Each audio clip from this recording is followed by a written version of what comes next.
ಅವ್ರ ತಾತನ ಮನೆ ಗಂಟೆನ್ರಿ ಹೋಗುತ್ತೆ. ಯಾಕೆ ಸರ್? ರೋಡ್ ಹಾಕಕ್ಕೆ ದುಡ್ಡು ಇದೆಯೋ ಇಲ್ವೋ, ಚರಂಡಿ ಕಟ್ಟಕ್ಕೆ ದುಡ್ಡು ಇದೆಯೋ ಇಲ್ವೋ, ನಿಂತೋಗಿರೋ ಬ್ರಿಡ್ಜ್ಗಳನ್ನ ಕಟ್ಟಬೇಕೋ ಬಿಡಬೇಕೋ, ಆಸ್ಪತ್ರೆಗೆ ಔಷಧಿ ಇದೆಯೋ ಇಲ್ವೋ, ಸ್ಮಶಾನ ಇದೆಯೋ ಇಲ್ವೋ, ಸತ್ರ ಹೂತ್ಕೊಳ್ಳೋಕ್ಕೆ ಇಲ್ಲ. ಅದಕ್ಕೆ ಹೇಳ್ತಿರೋದು ಸಂಬಳ ಬರುತ್ತೆ, ತಿಂತಾರೆ ಅಷ್ಟೆ. ಇವರಿಗೆ ಲಕ್ಷ ಲಕ್ಷ ಟ್ಯಾಕ್ಸು. ಈಗ ಬಂದಿಗೆ ಮುಂದಾಗಿದ್ದಾರೆ, 25ನೇ ತಾರೀಕು ಮಾಡ್ತಾರಂತೆ. ಮಾಡಿ ಮಾಡಿ ಮಾಡಿ ಬೇಕ್ರಿ, ಕಾಂಟಿಮೆಂಟ್ಸು, ಸಣ್ಣ ಪುಟ್ಟ ಅಂಗಡಿಗಳು ಎಲ್ಲ. ಇಲ್ಲಿ ಬೆಂಗಳೂರು ಉಲ್ಲಾಳದ ನಂದಿನಿ ಬೂತ್ ಮಾಲೀಕರು ಒಬ್ಬರಿಗೆ 1 ಕೋಟಿ 10 ಲಕ್ಷ ರೂಪಾಯಿ ಕಟ್ಟಪ್ಪ ಅಂತ ಟ್ಯಾಕ್ಸ್ ಕೊಟ್ಟಿದ್ದಾರಂತೆ. ಆ ಆಫೀಸರ್ ಕೊಟ್ಟವ್ರನ್ನ ಕರ್ಕೊಂಬಂದು ಒಂದು ಹರ ಹಾಕ್ಲೇಬೇಕು. ಯಾಕೆ ಸರ್?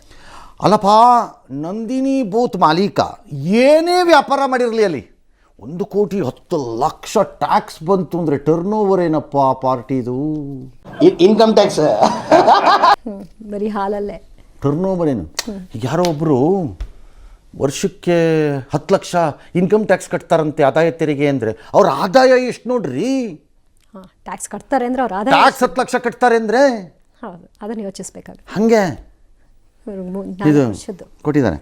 ಅವ್ನು ಗಾಬರಿ ಆಗೋಗಿದಂತೆ. ಇನ್ನೇನು ಮಾಡಿ ಸರ್, ಈಗ ಸಹಾಯವಾಣಿ ಮಾಡಿದ್ದಾರಂತೆ. ಯಾರು?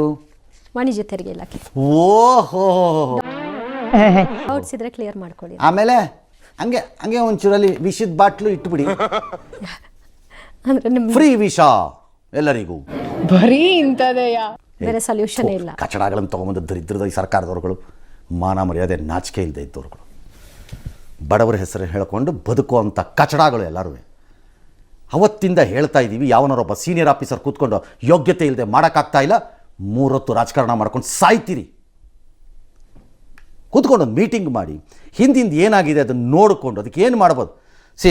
ನೋಟಿಸ್ ಹಿಂದಕ್ಕೆ ಪಡಿಬೇಕು ಅಂತ CT ರವಿ ಅಂತ. ಏನ್ರಿ ನಿಮ್ಮದು ನೋಟಿಸ್ ಹಿಂದಕ್ಕೆ ಪಡೆಯೋದು? ಎಲ್ಲಿಂದ ಪಡಿತೀರ್ರಿ ಕಾನೂನು ಪ್ರಕಾರದಲ್ಲಿ? ಎಲ್ಲಿಂದ ಪಡಿತೀರ್ರಿ ಕಾನೂನು ಪ್ರಕಾರ ನೋಟಿಸನ್ನು?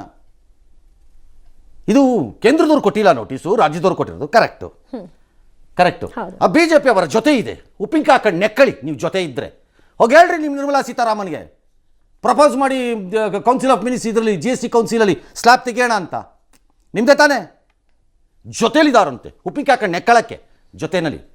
ನಿಮ್ದು ಈ ಥರ ಡ್ರಾಮಾ, ಅವ್ರದ್ದು ಆ ಥರ ಡ್ರಾಮಾ. ಒಟ್ಟಿನಲ್ಲಿ ಜನ ಮಾತ್ರ ಜನನ ಸಾಯಿಸಕ್ಕೆ ಹುಟ್ಟಿರೋಂಥ ರಾಕ್ಷಸರುಗಳೆಲ್ಲರೂ. ಹೇಳ್ತೀನಿ, ಒಬ್ಬರಲ್ಲ, ಸ್ಪೆಸಿಫಿಕ್ಕಾಗಿ ನಾನು ಯಾರಿಗೂ ಹೇಳಿಲ್ಲ ಇಲ್ಲಿ. ಎಷ್ಟು ಅಂತ ಬೇಡ್ಕೊಳ್ಳು. ಸಿಕ್ಕಿದ ಕಡೆ ಜನ ರೊಚ್ಚಿಗೆ ನಿಂತ್ಕೊಂಡ್ಬಿಡ್ಬೇಕು ರಸ್ತೆಯಲ್ಲಿ, ಬಾಂಗ್ಲಾದೇಶಲ್ಲಿ ಆದಂಗೆ. ಹಂಗಾರೆ ಆ ದಾರಿಗೆ ಬರ್ತೀರಿ ನೀವೆಲ್ಲ mostly. I think you people understand only that language. You people don't understand the language of peace. ಅರ್ಥ ಆಯ್ತು ಅನ್ಸುತ್ತೆ. ಸರ್ಕಾರ ಅಂತೆ ಸರ್ಕಾರ, ಬಡವರಂತೆ ಬಡವರು, ದಲಿತರು, ಹಿಂದುಳಿದ, ಅಹಿಂದ, ನಾಚಿಕೆಟ್ಟವ್ರುಗಳು ಆಡ್ತಿರೋ ಮಾತುಗಳೆಲ್ಲ ಬರೀ. ಯಾವನ್ರಿ ಅವ್ನು ಹೇಳ್ದವನು ಕಾಂಟಿಮೆಂಟ್ಸ್ ಹತ್ರಕ್ಕೆ ಹೋಗ್ಬಿಟ್ಟು 1.25 ಕೋಟಿ ಟ್ಯಾಕ್ಸ್ ಹಾಕು ಅಂದ್ರೆ? ಯಾವನ್ರಿ ಕೊಡೋನವನು? ಕರ್ಕೊಂಬನ್ರಿ ಆಫೀಸರ್ನ ನೋಡ್ತೀನಿ. ಅವ್ರು ಯಾವ ಹಳ್ಳಿಯಿಂದ ಬಂದಿದ್ದಾರೆ, ಅವ್ರ ಅಪ್ಪ ಅಮ್ಮ ಏನು ದುಡಿದ್ರು, ಅವ್ರು ಏನು ಟ್ಯಾಕ್ಸ್ ಕಟ್ಟಿದ್ದಾರೆ ನೋಡಬಿಡ್ತೀನಿ ನಾನು. ಟ್ಯಾಕ್ಸ್ ಕಟ್ಟದೇ ಇರೋ ಅಯೋಗ್ಯರೆಲ್ಲ ಟ್ಯಾಕ್ಸ್ ಬಗ್ಗೆ ಮಾತಾಡ್ತಾರೆ ಬಂದಿಲ್ಲಿ. ಈ MTV ಸಿಟಿ ಯುಗದಲ್ಲಿ ಖುಷಿಯಾಗಿರ್ಬೇಕು.